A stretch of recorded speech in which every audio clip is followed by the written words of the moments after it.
حسبنا الله ونعم الوكيل نعم المولى ونعم النصير حسبنا الله ونعم الوكيل نعم المولى ونعم النصير لا حول ولا قوة إلا بالله العلي العظيم لا حول ولا قوة إلا بالله العلي العظيم لا حول ولا قوة إلا بالله العلي العظيم أعوذ بكلمات الله التامات من شر ما خلق بسم الله الذي لا يضر مع اسمه شيء في الأرض ولا في السماء وهو السميع العليم أعوذ بكلمات الله التامات من شر ما خلق بسم الله الذي لا يضر مع اسمه شيء في الأرض ولا في السماء وهو السميع العليم أعوذ بكلمات الله التامات من شر ما خلق بسم الله الذي لا يضر مع اسمه شيء في الأرض ولا في السماء وهو السميع العليم اللهم انفعنا بما علمتنا وعلمنا ما ينفعنا آمين يا رب العالمين Alhamdulillahi rabbil alamin assalatu wassalamu ala asyrafil anbiya wal mursalin wa ala alihi wa ashabihi ajma'in amma ba'd. Bapak Ibu jamaah salat subuh Masjid Al-Hidayah Taman Puri Sartika yang saya hormati, alhamdulillah pada pagi hari ini hari Ahad tanggal 3 Oktober 2021 kula panjenengan masih dikarunia kesehatan oleh Allah. Tentu kula panjenengan tidak pernah mengira kalau kula panjenengan bisa bertemu dengan tanggal 3 Oktober 2021 karena faktanya banyak orang yang telah mendahului kita, tapi alhamdulillah kita masih ada.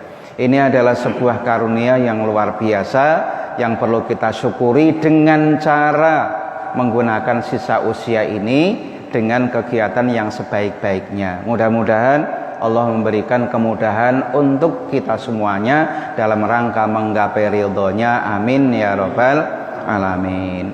Salawat dan salam jangan pernah kita lalaikan untuk tetap menjadi hiasan bibir, ucapan dan hati kita agar kita tetap orang-orang yang tergolong kepada hamba Allah dan umat Rasulullah yang cinta kepada Rasulullah dan dicintai oleh Rasulullah, yang di akhirat kelak semoga mendapatkan syafaatnya. Amin ya rabbal alamin. Bapak Ibu yang saya hormati, hari Ahad yang lalu saya sudah matur yang inti kesimpulannya adalah Allah memerintahkan untuk kita bersedekah dan berjihad itu menggunakan amwal atau harta, baru kemudian jiwa, bukan menggunakan senyuman.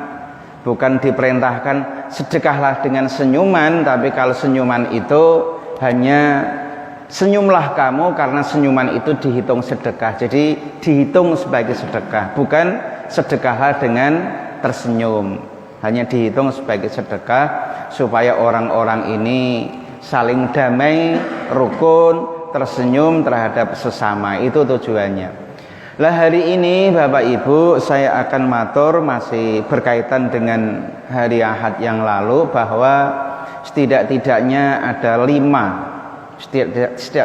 ada 5 hikmah bagi orang-orang yang mengikuti perintah Allah di dalam bersedekah. Yang pertama, hikmah bagi orang yang bersedekah adalah taziduhum fi amwalihim. Orang yang bersedekah itu akan ditambah hartanya, taziduhum fi amwalihim, ditambah hartanya.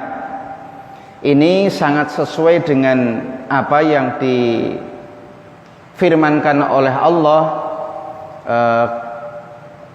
la in syakartum la azidannakum, barang siapa bersyukur maka dia akan ditambah kenikmatannya. Itu orang yang bersedekah itu adalah bagian dari orang yang mau bersyukur. Taziduhum fi amwalihim, maka ditambah hartanya oleh Allah. Teringat akan ceritanya Abdurrahman bin Auf. Ini kan nama sahabat Nabi yang sangat terkenal. Abdurrahman bin Auf itu termasuk golongan as-sabiqunal awwalun. Artinya Abdurrahman bin Auf itu termasuk sahabat Nabi, terkelompok ke dalam 10 sahabat yang masuk Islam pertama kali ketika Nabi berdakwah.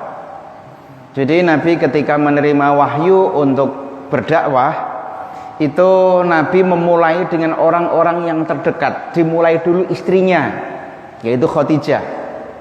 Khadijah langsung beriman.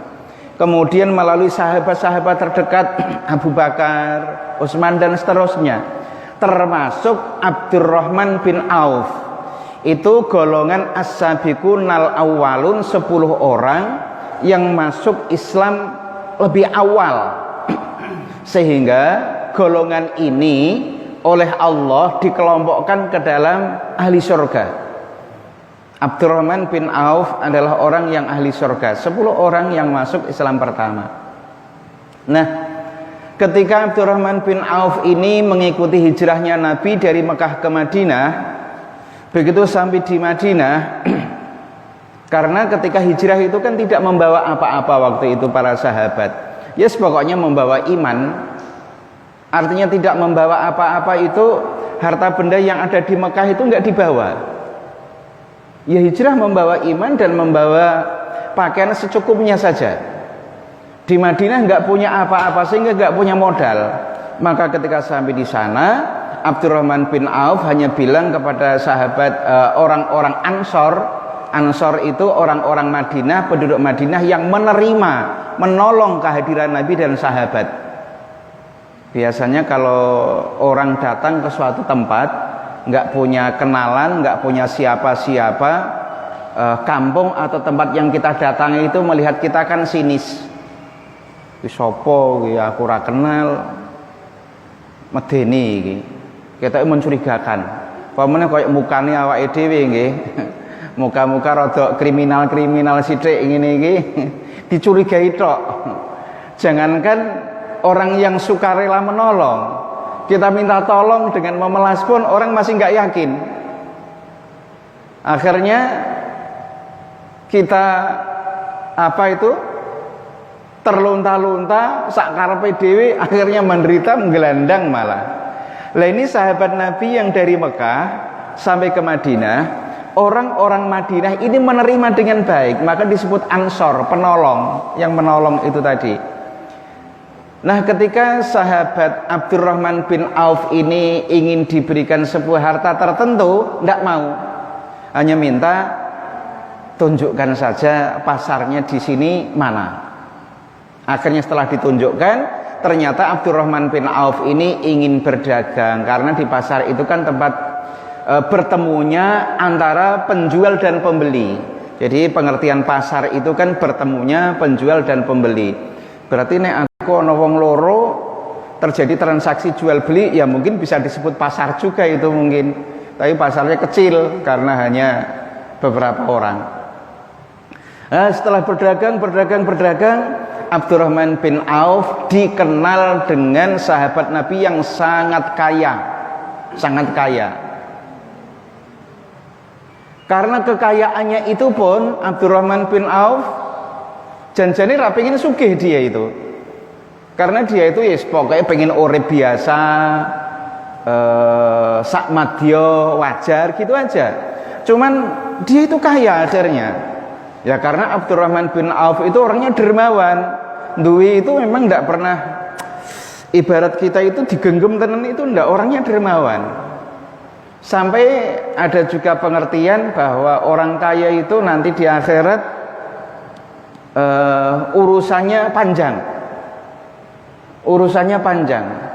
Karena yang lain itu pertanyaan satu, untuk apa usia kau habiskan?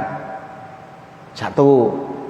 Kemudian apa yang kau lakukan ketika hidup, itu satu. Tapi kalau mengenai harta itu pertanyaan dua, dari mana kau dapat dan kemana kau gunakan, kau belanjakan. Ada dua. Dan ini hitungannya menjadi lama. Karena itu Abdurrahman bin Auf pengen hartanya itu dintekke menjadi miskin, pengen miskin ben gampang. Padahal Abdurrahman bin Auf itu sahabat Nabi yang janjane sudah surga tempatnya, tapi alur pikirannya masih begitu. Akhirnya suatu ketika Abdurrahman bin Auf bingung, piye ya le ngentekke ini piye. Akhirnya sedekahnya ke sana kemari, sedekah ke sana kemari alias ben ndangtek karepe begitu. Suatu ketika petani-petani kurma di Madinah itu ora payu. Biasa nek panen raya itu kan biasanya harga anjlok. Kayak di kita kemarin Lombok ketika panen raya ora payu malah didak-idak, diobongi, diguak-guak. Kemarin di Jawa Timur, di Kediri, di Blitar dan sekitarnya telur bereso nggih, berita itu nggih, telur dinapakke niku. Petani telur didom-domke. Jadi ada berita di pasar itu akan ada pembagian telur gratis. Wah, pasare wis kebak. Memang wong mriki niki nek gratis cepet ya ta. Tapi betul itu. Jadi ada pickup lewat bawa telur banyak bagi-bagikan. Karena apa? Enggak laku. Bukan berarti enggak laku itu rapayu belas, harganya sangat anjlok, tapi makanan untuk ayamnya itu luar biasa mahal. Maka dia protes dengan cara dibagi-bagi itu. Karena makanannya mahal, harga telur hanya sekian, sehingga untuk menutup operasional makan itu nggak bisa. Akhirnya dibagi-bagi gratis. Nah, di Madinah hampir seperti itu Bapak Ibu. Kurma nggak laku, pas panen itu nggak laku. Ketika nggak laku, Abdurrahman bin Auf mikir, wah kesempatan ini. Akhirnya kurma petani yang nggak laku itu dituku kabeh. Bukan dengan harga normal, dengan harga yang mahal.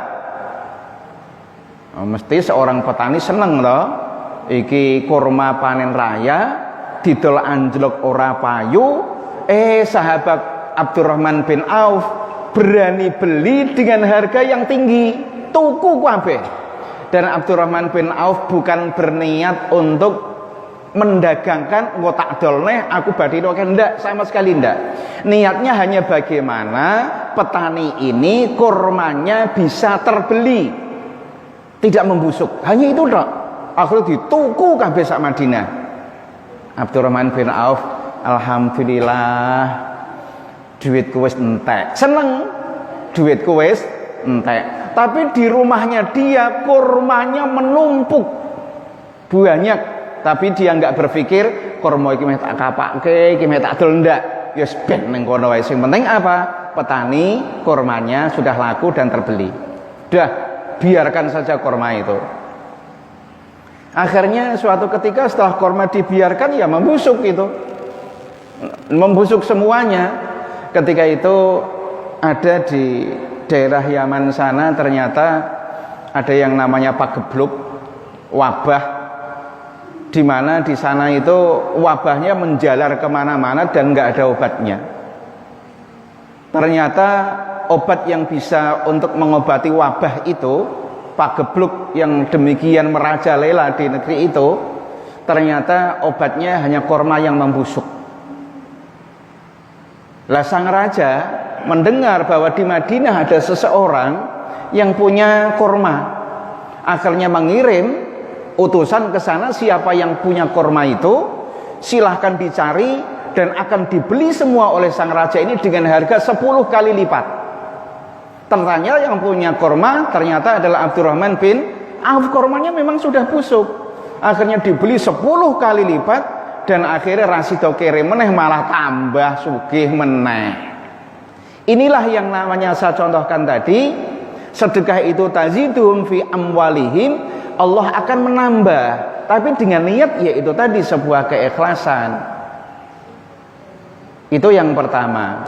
Yang kedua, Nabi menyampaikan hikmah sedekah itu bisa daf'ul bala, bisa mencegah bala, bisa menolak bala. Orang-orang yang terbiasa seperti itu berarti dia akan terhindar dengan bala-bala yang ada.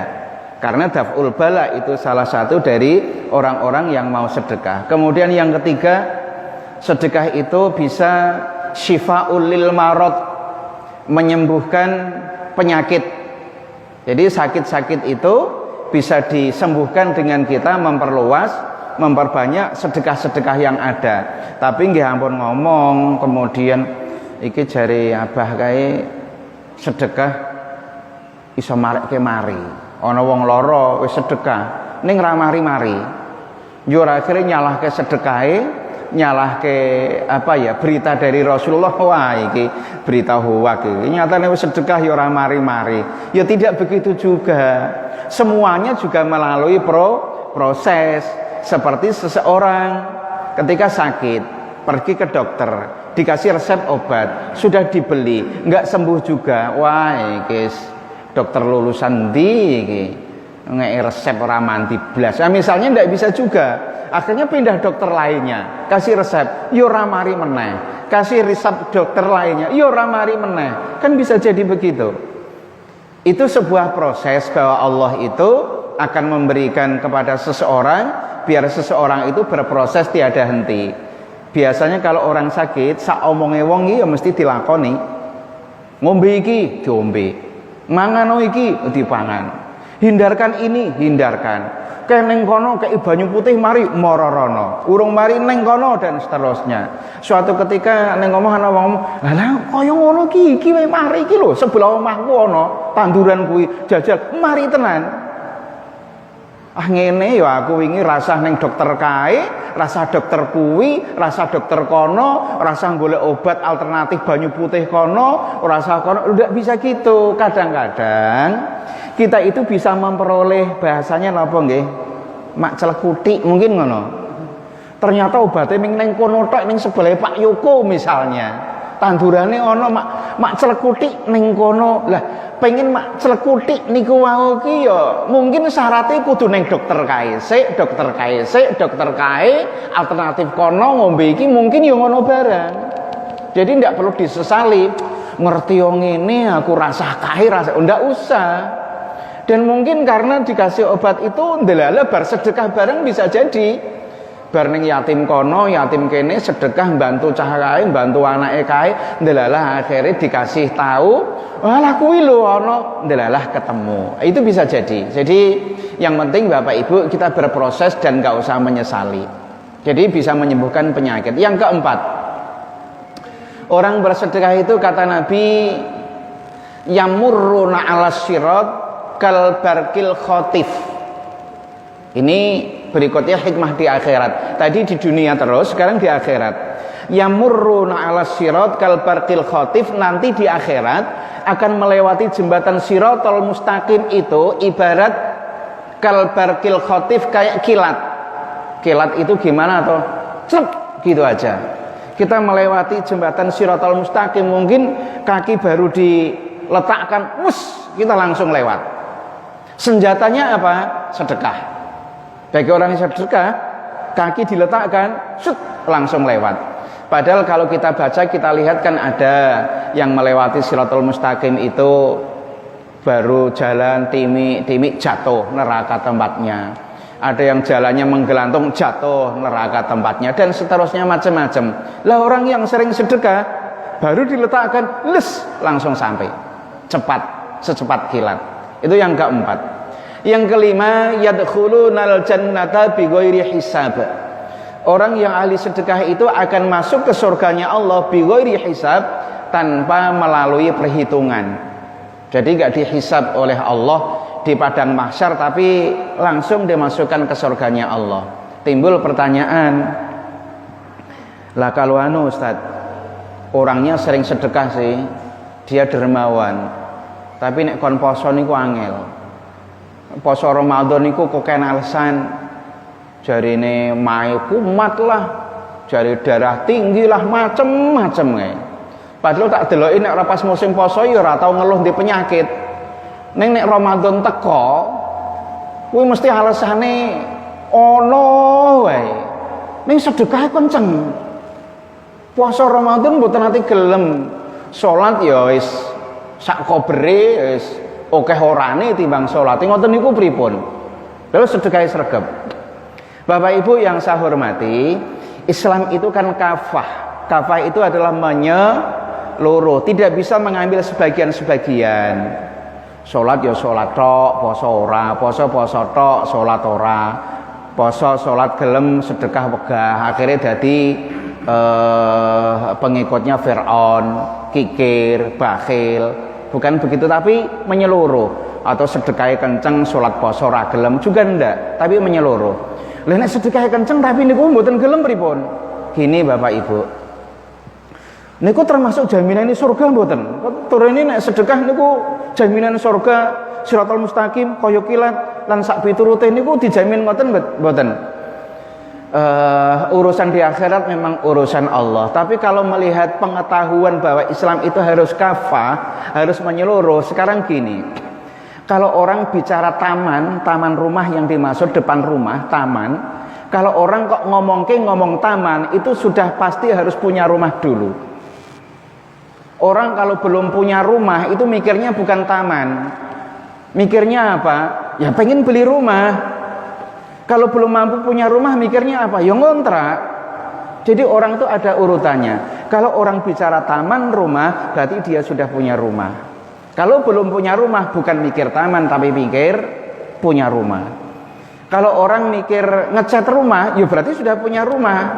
Kalau belum punya rumah, ya enggak mikir ngecat, sama. Kalau orang mikirnya kok sedekah, itu harusnya sudah sholat, sudah puasa, karena itu wajibnya. Wajibnya sholat, wajibnya puasa. Orang wajibnya rumah, bukan wajibnya taman. Orang wajibnya rumah, bukan wajibnya ngecat. Kalau orang berpikir sedekah, berarti ya sudah sholat, ya sudah puasa. Kalau orang belum sholat, belum puasa, jangan mikir yang ke situ dulu, mikir yang wajib. Tapi wajibnya belum, sedekahnya sudah, ini dibenci oleh setan. Karena apa?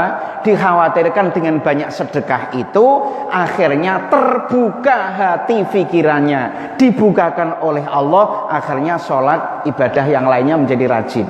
Itu menjadi jembatan, bukan dihindari. Itu dibenci setan.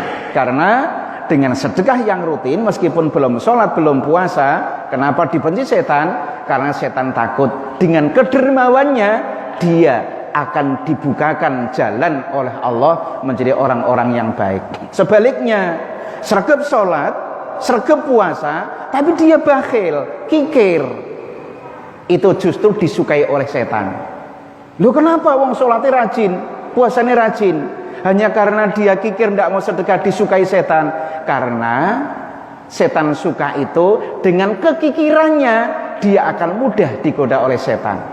Sehingga suatu ketika dia akan meninggalkan ibadah-ibadah yang lainnya.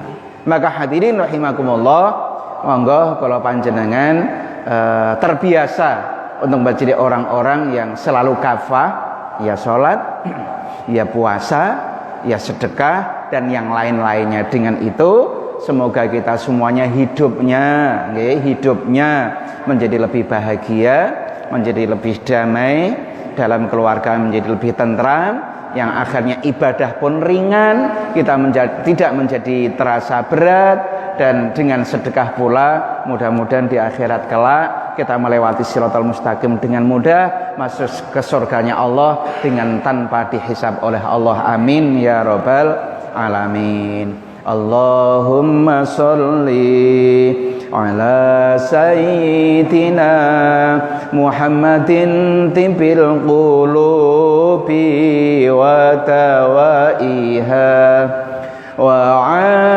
afiyatil abdani wa shifaiha wa nuril الأبصار وضيائها وعلى آله وصحبه وسلم لخمسة العدف بها حر الوباء الحاتمة المصطفى والمرتضى وابناهما وفاطمة. Bapak Ibu jamaah, terima kasih atas segala perhatian. Mohon maaf atas segala kekurangan. Wal afu minkum wallahul muwafiq ila aqwamit thoriq. Assalamualaikum warahmatullahi wabarakatuh. Sallu ala Nabi Muhammad. Allahumma salli ala Muhammad. Ya Rabbi salli alaihi wa sallim. Allahumma salli ala Muhammad. Ya Rabbi salli alaihi.